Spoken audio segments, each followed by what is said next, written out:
हालै मात्रै जारी साफ अन्डर 20 च्याम्पियनसिप चाहिँ हाम्रै घरेलु मैदानमा भइरहेको थियो, जसको भने आज समापन भएको छ। यानि कि आज भने फाइनल खेल थियो।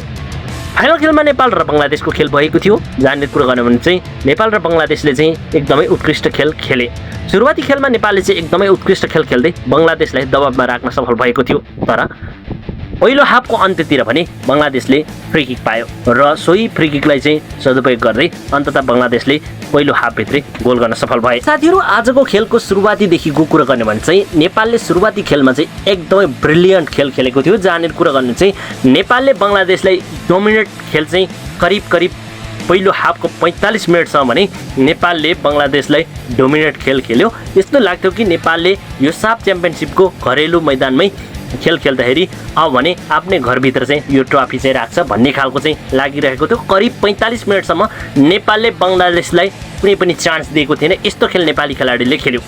तर पनि कुरा गर्ने भने यहाँनिर करिब 45 मिनटमा चाहिँ बङ्गलादेशले एउटा फ्री किक पायो, जुन फ्री किकलाई चाहिँ सदुपयोग गर्दै बङ्गलादेशले अन्ततः यो फ्री किक चाहिँ गोलमा मिजुल इस्लामले चाहिँ गोलमा परिणत गर्यो। त्यसपछि भने यो खेलको पुरै खेल नै टर्न भइदियो। यानि कि अब बङ्गलादेश चाहिँ जुन डोमिनेट खेल खेलिरहेको थियो भने अब नेपाल चाहिँ डोमिनेट खेल खेल्नेतिर चाहिँ लाग्यो र यो सँगै पहिलो हाफ सक्यो। त्यसपछि पहिलो हाफ पछिको खेल भने अब कस्तो रह्यो त भन्दाखेरि चाहिँ जसरी नेपालले चाहिँ पहिलो हाफमा बङ्गलादेशलाई डोमिनेट खेल खेलेको थियो, पहिलो हाफ पछि भने अब नेपालले डोमिनेट खेल खेल्नुपर्ने बाध्यता भयो। बङ्गलादेशले एक लगातार डोमिनेट गरिरहेको नेपाललाई चाहिँ नेपाल सङ्घर्ष गरि नै राखेको, नेपालले सङ्घर्ष गरिरहेको। अन्ततः फेरि बङ्गलादेशले करिब 54 मिनटको खेलमा फेरि सोही 10 नम्बर खेलाडी मिजुल इस्लामले दोस्रो गोल गर्न पुगे। यसपछि पनि नेपाल झनै नेपालको खेल चाहिँ खच्कियो र अन्तमा नेपाल चाहिँ सङ्घर्ष गरि नै राख्यो र नेपालले चाहिँ एकदमै खेल खेले पनि खेलमा चाहिँ फिनिसिङ राम्रो खेल्न सकेन र गोल बचाउनेतिर मात्रै लागिरह्यो र अन्तमा फेरि पनि 70 मिनटमा फेरि पनि मिजुल इस्लामको पासमा रवि हुसेनले चाहिँ फेरि तेस्रो गोल गर्न पुग्यो। यो सँगै नेपाललाई चाहिँ निराश बनाइसकेको थियो र अन्तमा फेरि खेल खेलिरहेको थियो र अन्तमा भने नेपालले एक गोल चाहिँ फर्काउन सफल भयो।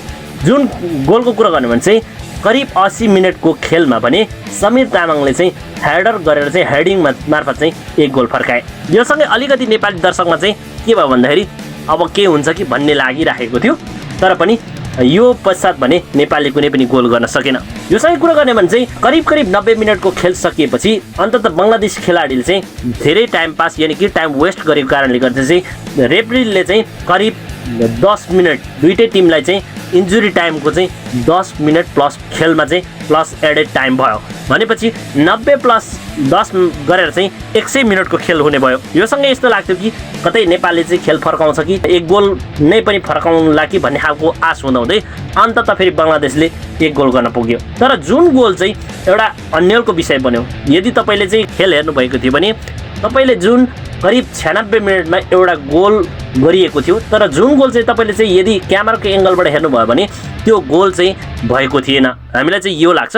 हुन त अब तेस्रो अफिसियल रेफ्रीले चाहिँ यसलाई चाहिँ डिसिजन गोलमा परिणत भयो भनेर चाहिँ दिएको थियो, नभए मेन रेफ्रीले चाहिँ यो खेल चाहिँ यो गोल चाहिँ भएको थिएन र प्ले अन भन्ने सिग्नल दिइसकेको थियो। अन्ततः खेलाडीहरूले चाहिँ प्ले अन गरिसकेको थियो, यो खेल खेलिसकेको थियो, तर पनि अन्तमा भने तेस्रो रेफ्रीले चाहिँ यो गोलमा परिणत भएको भन्ने सिग्नल दिएपछि यो चाहिँ गोल भयो भनेर चाहिँ रेफ्रीले अन्ततः फेरि खेल चाहिँ बीचबाट चालु गरेको थियो। तर पनि यदि तपाईँले चाहिँ यो खेल हेर्नु भएको थियो भने यो चाहिँ गोल चाहिँ भएको जस्तो मलाई चाहिँ लाग्दैन। यो कुन चाहिँ रेफ्री हो र यो कसले चाहिँ यस्तो खालको निर्णय गर्यो? अब तपाईँहरूलाई यो रेफ्रीले के भन्न चाहनुहुन्छ कि यो गोल साँच्चै भएको थियो त? यसको विषयमा चाहिँ तपाईँहरूले पनि कमेन्ट गर्न सक्नुहुन्छ। तर पनि यसको मतलब बङ्गलादेशले चाहिँ खेल नखेलेको, राम्रो खेल खेलेको थिएन र बङ्गलादेश हारेको भन्न चाहिँ मिल्दैन। बङ्गलादेशले एकदमै उत्कृष्ट खेल खेलेको, बङ्गलादेशले यो खेल चाहिँ डिजर्भै गर्थ्यो होइन। यो खेल चाहिँ सहजै तरिकाले नेपाललाई पनि जितेको, तर पनि जुन यो गोल भएको भनेर चाहिँ रेफ्रीले यो चौथो गोललाई चाहिँ गोलमा परिणत गरिदियो, तर यो चाहिँ एकदमै बिल्कुलै गलत हो जस्तो लाग्छ। यसको विषयमा चाहिँ तपाईँले के भन्न चाहनुहुन्छ तपाईँले चाहिँ भएभरको चाहिँ कमेन्ट गर्नुहोला। र यो सँगै अब हाम्रो नेपाली टिमको चाहिँ जुन सपना थियो ट्रफी भित्राउने यो पनि असफल भयो।